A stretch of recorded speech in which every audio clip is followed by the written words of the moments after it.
Bu söyleyeceğim şeyi ben ilk gördüğümde çok ayıplamıştım. Bir tarafta dünyanın en şık tasarımları, bir taraftaysa plastik tabaklar. Toplum içerisinde kıkır kıkır gülesin gelir de böyle kendini zorla tutarsın ya. Şimdi söyleyeceğim ama İtalyanlar bana kızmasın. Gittik ve restoranlar kapalıydı. İtalyanlar kendi kurallarını bile gerçekten çok güzel yıkan bir millet. Kanalıma ve yeni videoma hoş geldiniz. Ben İpek. Uzun zamandır İtalya'da yaşıyorum ve kanalımda ufak ufak hikayeler anlatıyorum. Bugün de size İtalyanların kendi içinde çelişen özelliklerinden bahsetmek istiyorum. Yani İtalyan kültüründe olan bir kural şurada dururken diğer kural yine onların kültüründe olmasına rağmen bence acayip böyle bir çatışıyorlar. Bunlardan bahsedeceğim bugün size ama öncesinde bir önceki video için size teşekkür etmek istiyorum. Çok güzel yorumlar yazdınız, beğeniler aldım, sorular sordunuz. Gerçekten harikasınız. Gerçekten iyi ki varsınız ve ben de sizden aldığım bu motivasyonla gelip sürekli başka konular bulup buraya oturuyorum ve size deneyimlerimi anlatıyorum. Deneyimlerim demişken bunların tekrar sadece benim deneyimlerim olduğunu ve hepinizin tabii ki hayatta yaşadığınız şeylerden dolayı ya da sizin kendi karakterinizden dolayı farklı düşünebileceğinizi bildiğimi bilmenizi isterim. Saygı duyuyorum. Siz de benimkilere saygı duyarsanız harika olur diye düşünüyorum. İtalyanların çok yavaş yaşadığını hepimiz biliyoruz değil mi? Yani diyoruz ki bu insanlar böyle slow living'in artık kitabını yazmıştır. Böyle bir şey var ve onlar bunu sonuna kadar yaşıyor. Hayatın tadını çıkartıyorlar. Her şeyi yavaş yavaş yapıyorlar. Asla aceleleri yok. Hepimiz de kabul ediyoruz. Onlar da kabul ediyor. Sorun yok buraya kadar. Ama iş kahve içmeye geçince öyle olmuyor. Türklerdeki yavaş yavaş kahve içme olayı var ya, hani biz kahveyi içeriz. Üzerine bu olayı ritüel gibi uzatmak için deriz ki hadi bir de falına bakalım. Falın bakması için kahvenin de soğumasını bekleriz. Neresinden bakarsanız bakın yarım saat süren böyle güzel bir ritüelimiz vardır. İtalyanlardaysa, ki espressodan bahsediyorum burada, cappuccino'dan değil, o başka bir, yani o kahvaltı kültürüne giriyor.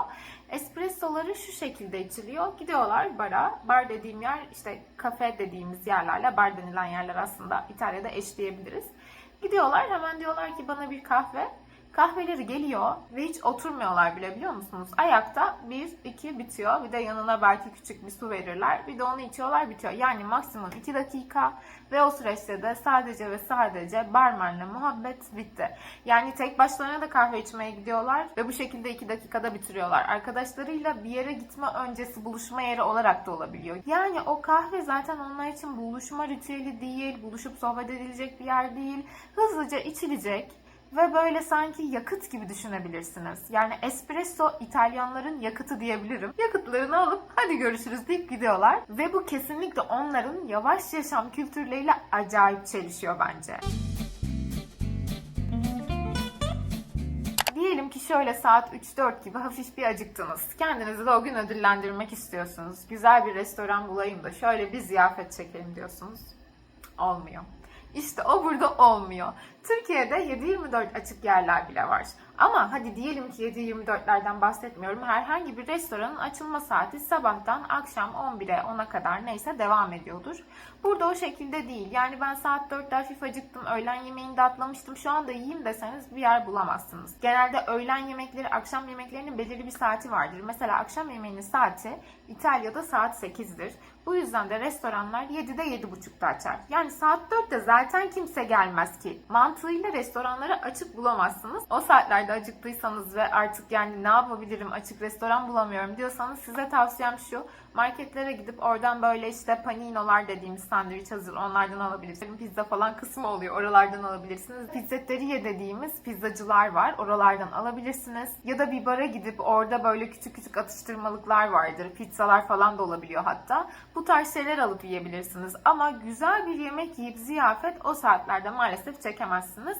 Size önerim saat 7-7.30 gibi böyle bir girişimde olmanız. Yani öğlen yemeğini atladıysanız artık iyi bir öğlen yemeği yiyemeyeceğinizi ben size söyleyeyim. Bu da bence İtalyanların yemek çok kutsal ve özelleriyle gerçekten ters düşüyor. Çünkü bunu diyen bir milletinin de restoranlarının böyle çalışma saatlerinin kısıtlı olduğunu ben açıkçası düşünmezdim. Ve bence buraya gelen herkesin bilmesi gereken bir şey. Çünkü bazen oluyor, çok turistik yerler dışında da işte biraz daha İtalya'yı, gerçek İtalya'yı göreyim diye çıkıyorlar ve gerçekten bu sorunu yaşıyorlar. Gittik ve restoranlar kapalıydı diyorlar. Evet, çok aşırı turistik bir yerde değilseniz İtalyanların yeme saatlerini takip etmenizi öneririm.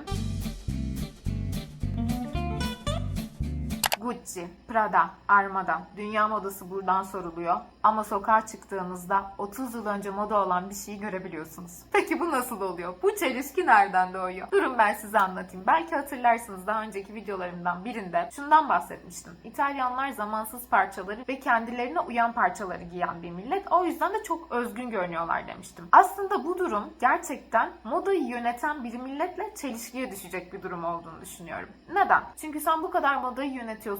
Bu sene ne giyeceğimize karar veriyorsun.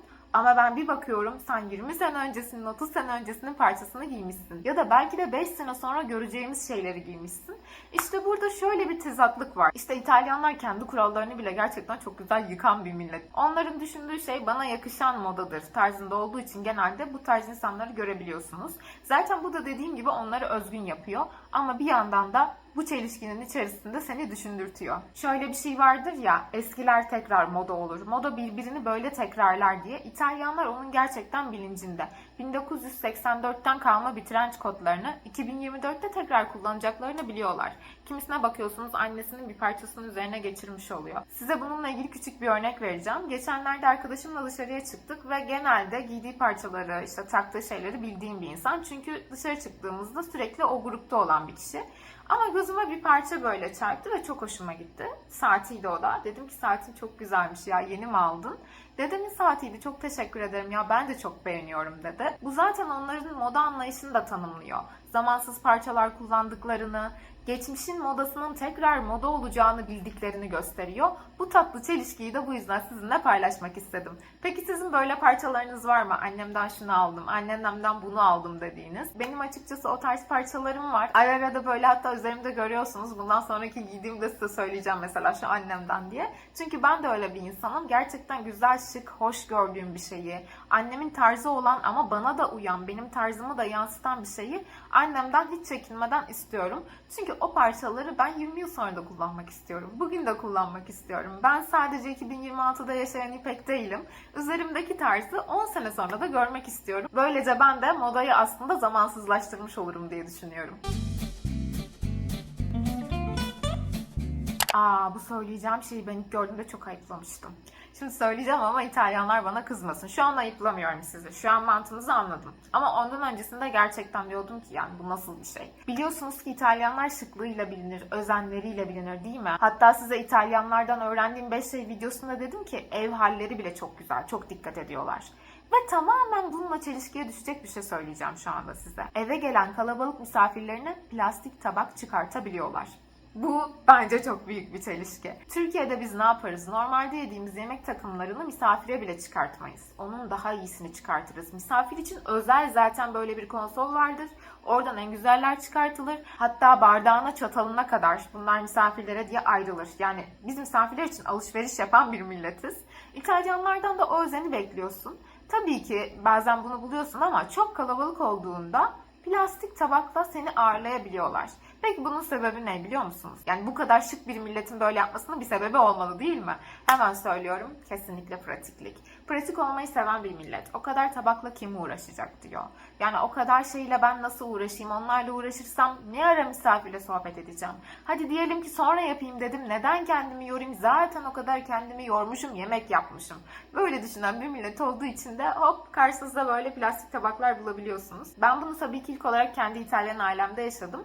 Garip gelmişti ama hani garip geldiğini göstermemeye çalıştım. Sonra zaman içerisinde anladım sebebinin ne olduğunu. Şimdi küçük aile yemek yediğimizde artık o plastik tabaklar falan olmuyor. Hatta kayınvalideciğim bana der ki bak bugün işte böyle yapıyorum. Biliyorum sen çok sevmiyorsun. Aslında sevmediğimden değil arkadaşlar. Sadece daha iyi hissediyorum kendimi. Daha hoş hissediyorum. Bir de şöyle bir şey var. Gerçekten çok güzel yemek yapan bir kadın. Böyle çeşit çeşit masayı donatır. Yani ortaya koyduğu şey ayrıdır, ana menüsü ayrıdır. İşte birinci tabak, ikinci tabak, üçüncü tabak size anlatmıştım bir ara. Bunların hepsi bu kadar ayrıyken plastik tabakla sunum yapınca bütün her şey böyle fos oluyor gibi geliyor. O yüzden de bence diyorum o masaya yani plastikler gitmiyor gibi geliyor diye düşünüyorum. Bir keresinde Fabio'nun amcasına gittiğimde çok kalabalıktık. Ama nasıl kalabalığız? Ama yengemiz çok özenmiş. O kadar özenmişlerdi ki hatta menüyü bile ayrı ayrı yazmışlardı. Siz bundan sonraki gelecek olan şeyi biliyordunuz. Yani aslında bir aile yemeği, restoranda değilsiniz ama menü önünüzde duruyordu. Ben bu kadar özenli bir masada plastik tabak görünce, bir de özel bir gün olduğu için kırmızı plastik tabak almıştı. Bana bir gülme geldi arkadaşlar. Kendimi durduramıyorum. Yani hani plastik tabak aldım ama diyor, yani özendim diyor, onu da kırmızı aldım diyor. Orada bayağı bir garip bir durum yaşamıştım kendi içimde. Tabii bunu yaşayan bir tek benim. Onlara çok normal geliyor ama ben kendi kendime böyle menü elimde, şurada kırmızı plastik tabak, çok işte böyle özenli, masanın orta çiçeği falan düşünülmüş ama o kırmızı plastik tabak orada. Gerçekten bilmiyorum ya, size anlatamıyorum şu anda. O anki yaşadığım şey, hayatımda böyle hani toplum içerisinde kıkır kıkır gülesin gelir de böyle kendini zorla tutarsın ya. İşte o durumlardan bir tanesiydi benim için. İtalyanlar işte böyle bir millet. Bir tarafta dünyanın en şık tasarımları, bir taraftaysa plastik tabaklar. Aslında bu biraz onların hayatı hafife aldığını da gösteriyor. Yani güzel yaşıyoruz. İnsanlarla muhabbet sohbet etmeye, daha çok vakit ayırmak için plastik tabak da koyabiliyoruz. Kendimizi iyi hissetmek için iyi de giyinebiliyoruz. Ama bunu yaparken illa modayı takip edecek değiliz. Ya kendi içerisinde o kadar çelişkileriniz var ki, ama o çelişkilerinizde de o kadar güzelsiniz ki. Bu anlattığım 4 maddeden hangisi sizi en çok şaşırttı? Ya da hangisi en çok bize uzak olan? Bu tarz içerikleri seviyorsanız kanalıma abone olmayı unutmayın. Her zamanki gibi yorumlarda buluşalım. Kendinize çok iyi bakın. Bir sonraki videoda görüşmek üzere. Hoşça kalın.